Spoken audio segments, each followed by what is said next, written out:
नमस्कार सभी को।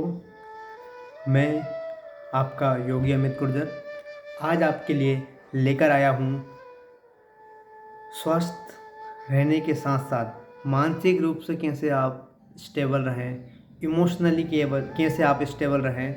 इस दुनियादारी में रहते हुए मैं ये नहीं कहूँगा कि आप ध्यान करो, योगाभ्यास करो, पहाड़ों में चले जाओ, है ना, साधना करो, आसन की सिद्धि करो। नहीं, मैं सिर्फ ये कह रहा हूँ आपसे, वो आपके बड़े ही काम की बात है। ध्यान से सुनना, बहुत ध्यान से।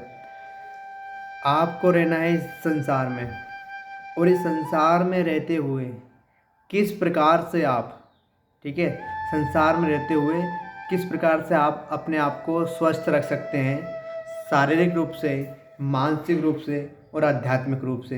हमारे महर्षि पतंजलि जी ने बड़े ही सरल शब्दों में अपने समाधि पाद के 33वें श्लोक में वर्णन किया है। मैं आपको वही सुनाता हूँ आज। उन्होंने लिखा है, मैत्री करुणा मुदितो उपेक्षाणाम सुख दुखा पुण्य पुण्य विषयाणाम भावनाता सचित्त प्रसादनम। इसका अर्थ है, सुखी मनुष्यों में मित्रता की भावना होनी चाहिए। जो व्यक्ति सुखी है उसके प्रति मित्रता जैसी भावना होनी चाहिए आपकी, ठीक है, मित्र की तरह रहिए। दूसरा, दुखी मनुष्यों में दया की भावना, दुखी मनुष्यों में दया की भावना रखिए उनके प्रति। अगर कोई बेचारा दुखी है तो उसके ऊपर घृणा मत कीजिए, या ये ना करें कि ये तो इसको होना ही था, और गलत काम करेगा तो यही होगा। कोई अच्छे काम करता है तब भी दुखी होता है, इसलिए दुखी के प्रति दया की भावना रखिए, ठीक है, घृणा मत कीजिए उनसे। तीसरा, पुण्यात्मा पुरुषों में प्रसन्नता की भावना करने से, जो पुण्यवान व्यक्ति हैं, जो शास्त्रों का अध्ययन करते हैं, जो उनका वर्णन करते हैं, जो सही रास्तों पे, शास्त्रों द्वारा बताए गए रास्तों पे चलते हैं, उन पुण्य आत्माओं के लिए प्रसन्नता के भाव रखिए, उनके साथ प्रसन्नता के भाव रखिए। उनसे जलिएगा नहीं, उनसे दुखी मत होइए। आप कहेंगे हम तो जलते ही नहीं, वो वाला जलना नहीं। मेरा तात्पर्य यह है कि उनसे भी आपको घृणा नहीं करनी है, ठीक है। उनको उत्साह बढ़ाना उनका, अगर आप उनका उत्साह और बढ़ाएंगे तो ऑटोमेटिक उनके गुण आपके अंदर आएंगे, ठीक है। चौथा, पापियों में उपेक्षा की भावना करने से, जो पापी व्यक्ति है उनके प्रति उपेक्षा की भावना करना चाहिए, उदासीनता की तरह, ठीक है। कोई उनके प्रति घृणा नहीं, ना ही प्रसन्नता का भाव रखिए, ना ही उनको बढ़ावा दीजिए किसी विषय में, कुछ नहीं करना, उदासीन रहिए उनके प्रति, उपेक्षा की भावना। बात क्या है, ये क्यों कहा इन्होंने, मैं आज उसका आपको निचोड़ बताता हूँ। आप जिस भी सब्जेक्ट को लेके, जिस भी व्यक्ति को लेके ज़्यादा चिंतित रहोगे, उसके गुण आपके अंदर आना प्रारंभ हो जाते हैं। एक बार ध्यान से सुनिए, और ये अटल सत्य है। जिस व्यक्ति के बारे में आप ज़्यादा चिंतन मनन करोगे, उसके गुण आपके अंदर आने लगेंगे। जिसका आप स्वरूप के वर्णन करोगे, उसके गुण आपके अंदर आने लगेंगे।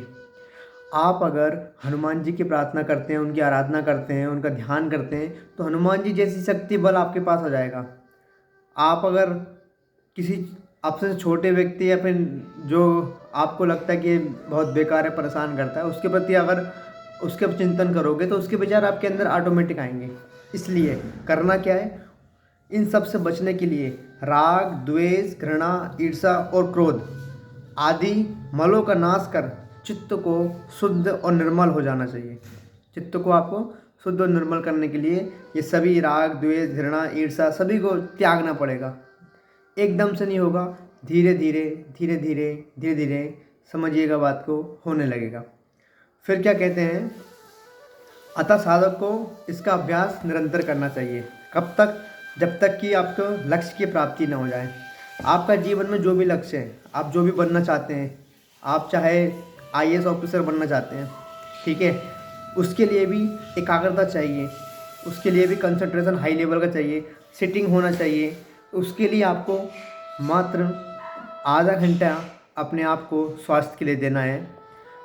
थोड़ा सा प्राणायाम करना है, कुछ आसनों का अभ्यास करना है, और 15-20 मिनट व्यायाम करना है। इतना सा आप अभ्यास करोगे तो 24 घंटे आपके हैं, उसमें से 1 घंटा आप निकाल नहीं सकते क्या अपने स्वास्थ्य के लिए? जो कि आपको चिरयुक्त आनंद देने वाला है। इसी शरीर के लिए ही सारे कुछ हम सुख का लाभ हम क्यों करते हैं कि भाई ऐसा चीज़ कर लेते हैं, इससे ये लाभ होगा। हमारे जो भी साधन है वो हमारी सहूलियत के लिए है ना, हमारे आराम के लिए है। अगर यही शरीर आराम में नहीं रहेगा तो आपकी सहूलियत का क्या फ़ायदा, उन सारी वस्तुओं का क्या फ़ायदा जो आप इतनी महंगी वस्तु ला रहे हैं।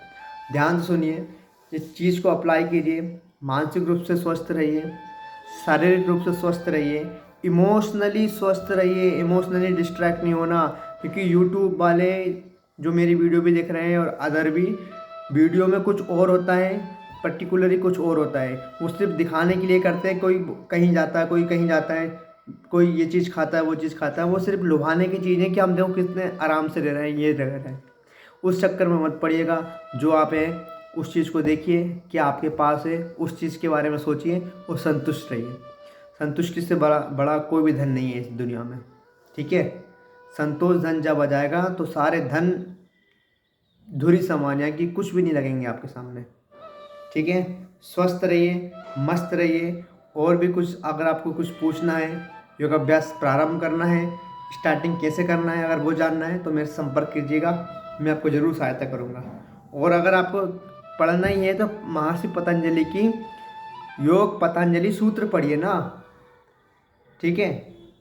ऑटोमेटिक आपको ज्ञान मिलेगा। और उसमें लिखा भी है, वो बिना गुरु के होता नहीं है। आप पढ़िए किताब, समझ में ना आए फिर पूछिएगा, ठीक है। तो सभी को नमस्कार, धन्यवाद।